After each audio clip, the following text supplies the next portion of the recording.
Hello students, आज हम लोग चैप्टर शुरू करने वाले हैं उत्सर्जन यानी कि एक्सक्रीशन। पीछे के चैप्टर में हम लोग यह पढ़ चुके हैं कि हमारे भोजन का पाचन हमारे आहार नाल में होता है।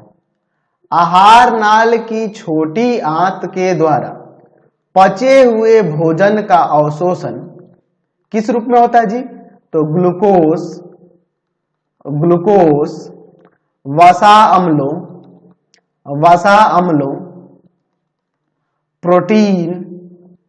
प्रोटीन, तो इस रूप में यह पचे हुए भोजन का अवशोषण इस रूप में होता है और विसरण क्रिया द्वारा ये सभी के सभी तत्व कोशिकाओं में पहुंच जाते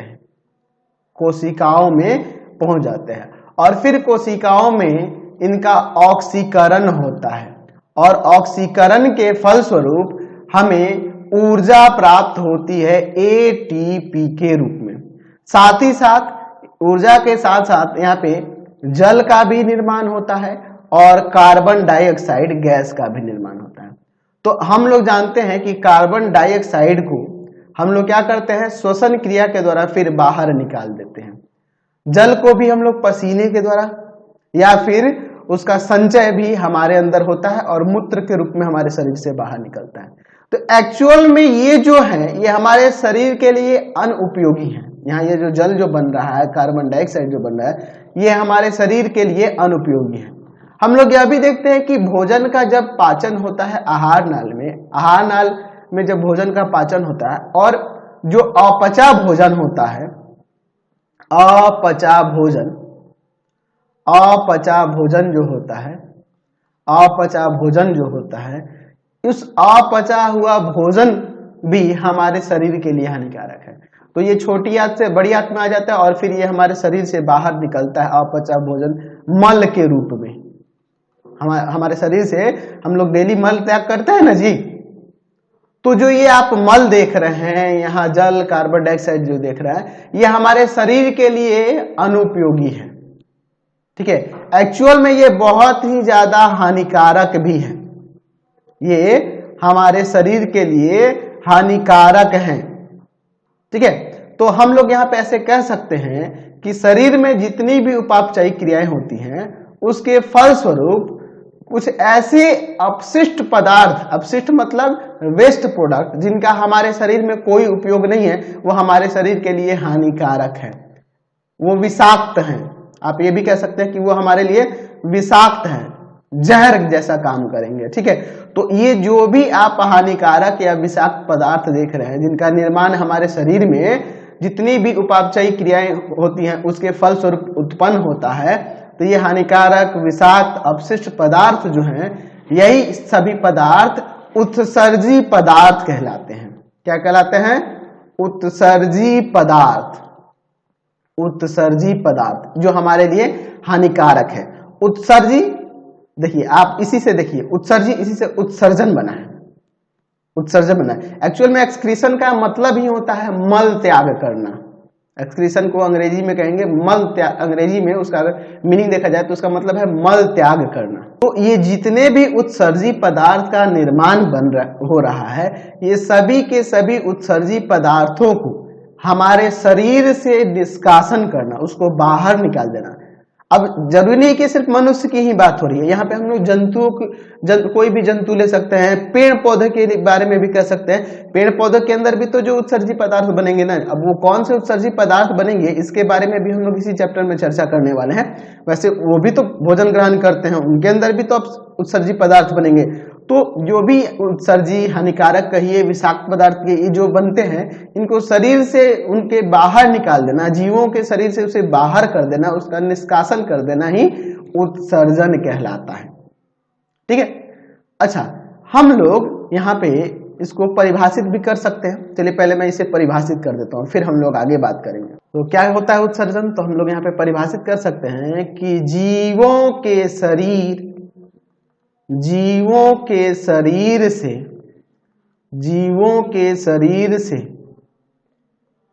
उपापचयी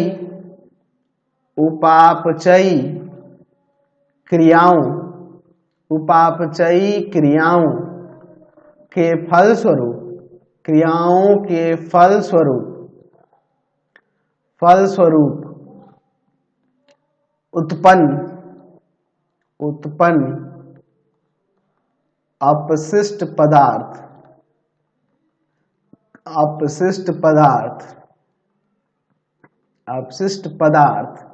पदार्थों कर देते हैं, एक ही तरह का नहीं होता, कई सारे होते हैं।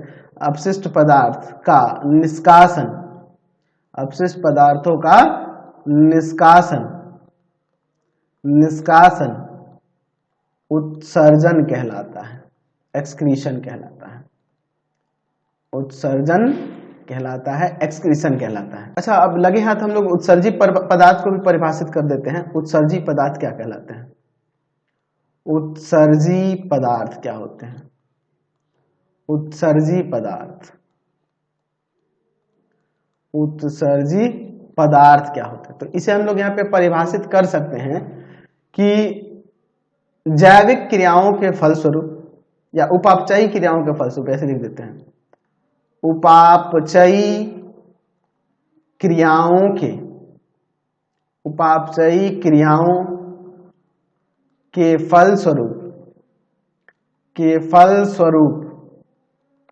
फलस्वरूप कुछ ऐसे पदार्थों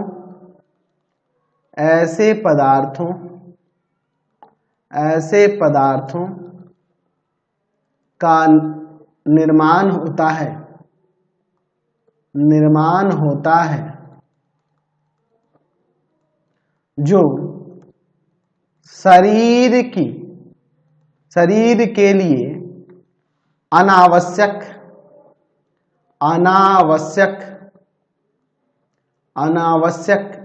एवं विषाक्त होते हैं। इन्हीं पदार्थों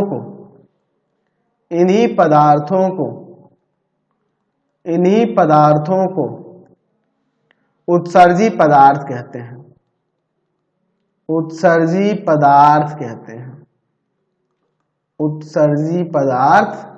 कहते हैं। इन्हीं पदार्थों को क्या कहते हैं? उत्सर्जी पदार्थ। जैसे आपका मल मूत्र हो गया, है ना जी। उत्सर्जी पदार्थ में आपका कह सकते हैं कार्बन डाइऑक्साइड भी आ जाएगा, ये भी उत्सर्जी पदार्थ में है ना, ये हमारे शरीर के लिए अनावश्यक है कि नहीं?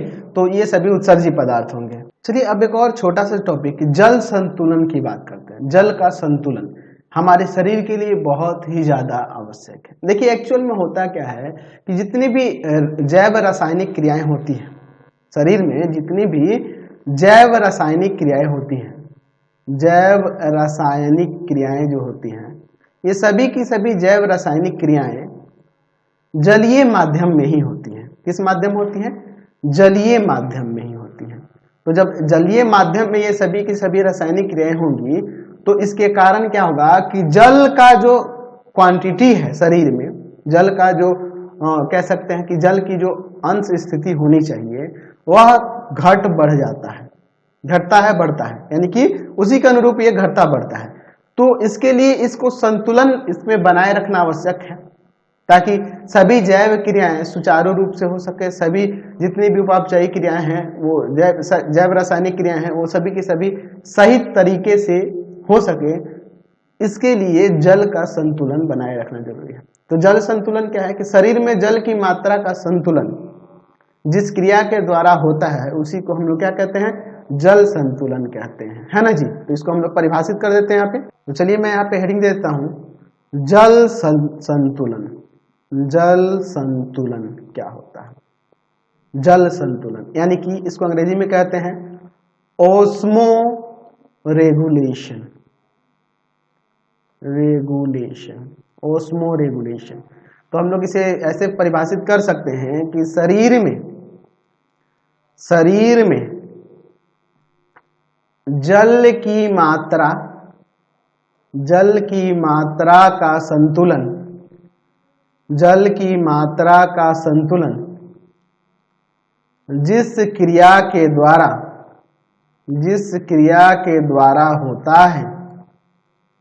जिस क्रिया के द्वारा होता है वह जल संतुलन, वह जल संतुलन कहलाता है, जल संतुलन कहलाता है। ठीक है, ओस्मो रेगुलेशन कहलाता है। तो जल संतुलन की क्रिया और उत्सर्जन की जो क्रिया होती है, ये दोनों की दोनों क्रियाएं एक साथ होती रहती हैं, ये दोनों क्रियाएं साथ में ही संपादित होती हैं। ठीक है, ताकि शरीर का भी संतुलन उसी प्रकार से बना रहे। और ये दोनों क्रियाएं जब तक साथ में नहीं होंगी, हमारे सभी के सभी उत्तक कोशिकाएं या हमारी शरीर की सारी क्रियाएं सुचारू रूप से संपादित नहीं हो पाएंगी। आप ऐसे सोचिए, आप खाना भोजन ग्रहण किए, भोजन का पाचन हो गया।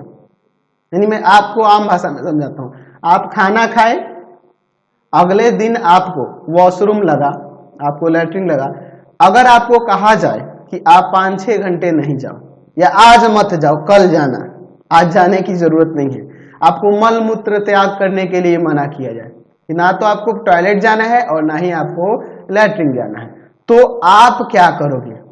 आप उसी से आप अंदाजा लगा सकते हो आपके शरीर में कितनी हलचलें पैदा हो जाएंगी, आप इसको कंट्रोल नहीं कर पाओगे।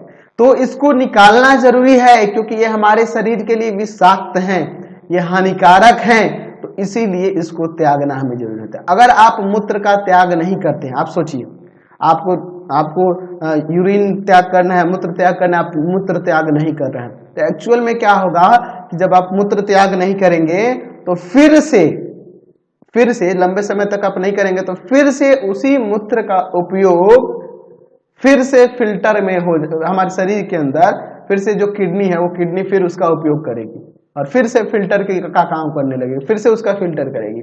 तो एक तो हानिकारक है ये मूत्र, और इसी उत्सर्जी पदार्थ का फिर से उपयोग जब किडनी करेगी तो किडनी पे क्या असर पड़ेगा? तो ये हमारे लिए विषाक्त है, इनको बाहर निकालना बहुत ही ज्यादा जरूरी है।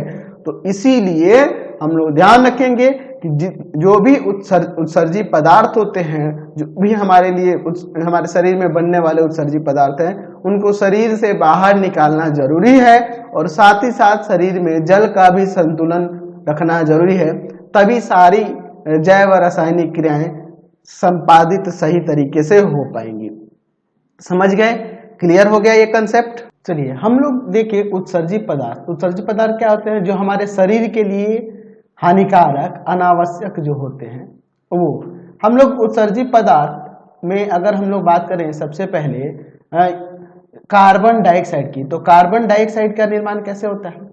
तो आपको याद है, मैंने बताया रखा है, पीछे के चैप्टर में पढ़ा रखा है कि जब भोजन का पाचन होता है और पाचन के फलस्वरूप जो ग्लूकोज होता है, वह ग्लूकोज जब कोशिकाओं में पहुंचता है और कोशिकाओं के माइटोकॉन्ड्रिया के अंदर इसका ऑक्सीकरण जब होता है, और ऑक्सीकरण के फलस्वरूप कार्बन डाइऑक्साइड बनता है, और ये कार्बन डाइऑक्साइड फिर कैसे बाहर निकलता है? तो मैंने पढ़ा रखा है श्वसन चैप्टर में कि ये कार्बन डाइऑक्साइड फिर हम लोग श्वसन क्रिया द्वारा किस तरह से निकालते हैं। हम लोग पढ़ चुके हैं श्वसन चैप्टर में इसको बहुत ही बेहतर तरीके से।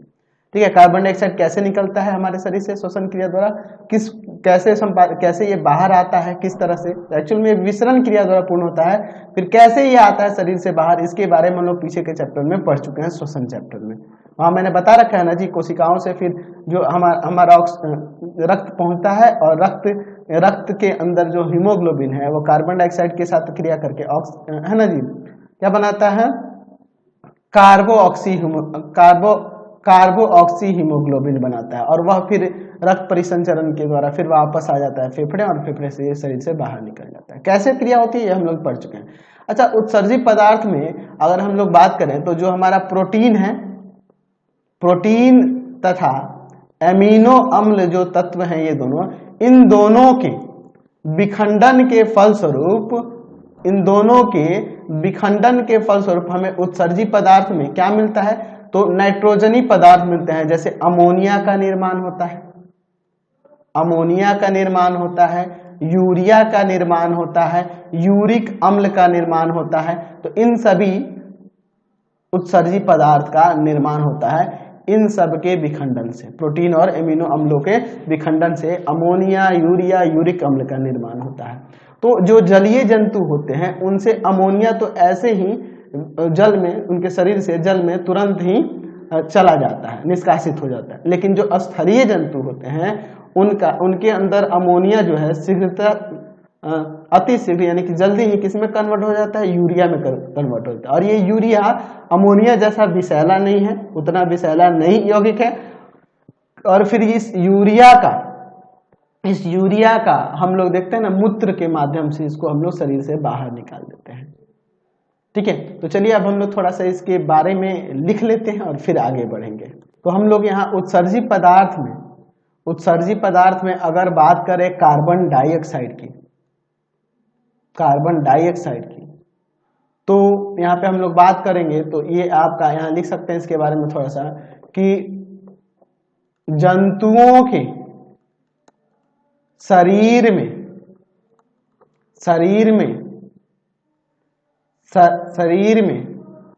सबसे प्रमुख उत्सर्जी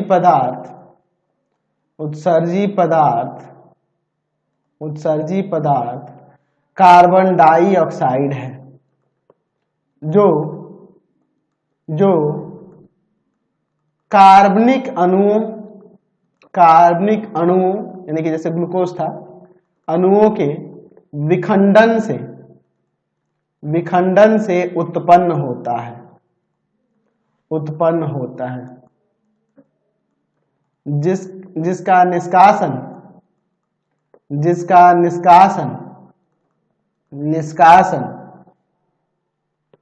श्वसन क्रिया द्वारा होता है।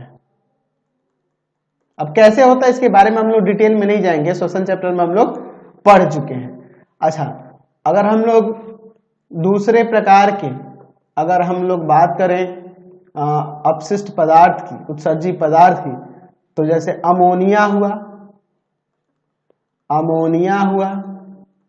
यूरिया हुआ, या यूरिक अम्ल भी कह सकते हैं, यूरिया को यूरिक अम्ल भी कह सकते हैं, यूरिक अम्ल एक ही बात होगी, यूरिया कहिए ये यूरिक अम्ल कहिए एक ही बात होगी। चलिए, तो अब देखिए इन सब का अगर हम लोग बात करें तो ये कैसे निर्माण होता है, तो हम लिख सकते हैं प्रोटीन एवं एमिनो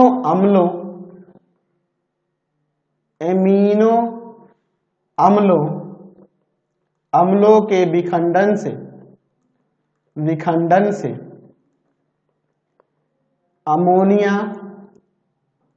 अमोनिया तथा यूरिक अम्ल का या यूरिक अम्लों का निर्माण होता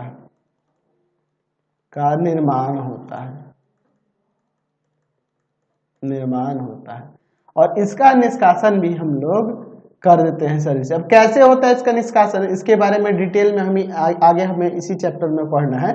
तो एक काम करते हैं, फिलहाल इस वीडियो में यहीं तक रहने देते हैं, ठीक है। और फिर हम लोग इन उत्सर्जी पदार्थों के निष्कासन के लिए हमारे अंदर कौन कौन से अंग पाए जाते हैं, जंतुओं, है ना, जंतुओं की बात करेंगे, फिर हम लोग पेड़ पौधों की बात करेंगे, ठीक है। तो फिलहाल इस वीडियो में यहीं तक रहने देते हैं, नेक्स्ट वीडियो में आगे देखेंगे। आपको हमारे 3 चैनलों को सब्सक्राइब करना होगा। पहला है पाथफाइंडर क्लासेस छपरा, दूसरा है आपका भारती भवन रविकांत सर,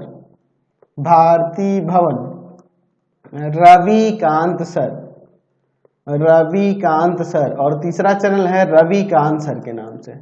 तीनों को सब्सक्राइब कर लेंगे और इससे रिलेटेड वीडियो के लिए सीधे डिस्क्रिप्शन में जाएंगे। इससे रिलेटेड नोट्स के लिए गूगल पे जाकर सर्च करेंगे www.ravikantsir.in, और यहाँ जाकर आप सभी क्लासेस के नोट्स और उनके PDF को डाउनलोड कर सकते हैं, पढ़ सकते हैं। इंस्टाग्राम और फेसबुक पे जाके पाथफाइंडर क्लासेस छपरा को लाइक एंड फॉलो करना नहीं भूलेंगे।